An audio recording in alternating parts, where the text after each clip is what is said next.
একদিন ৬ বছরের ইকরামা স্কুল থেকে বাড়ি ফিরছিল। পথে একটি খেলনা গাড়ি দেখে হাতে নিল।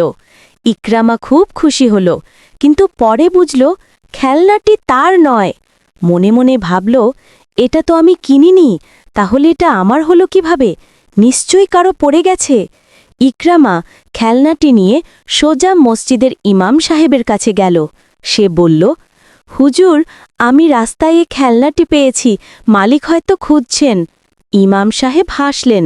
মাশাআল্লাহ, ইকরামা, তুমি সত্যি একজন সৎ বাচ্চা, আল্লাহ তোমাকে আরও বরকত দেবেন। কিছুক্ষণ পর খেলনার আসল মালিক এসে সেটি নিয়ে গেল এবং ইকরামাকে ধন্যবাদ দিল।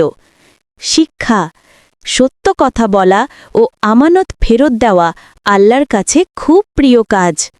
এরকম মজার শিক্ষণীয় গল্প পেতে চ্যানেলটি সাবস্ক্রাইব করে পাশে রাখতে পারেন।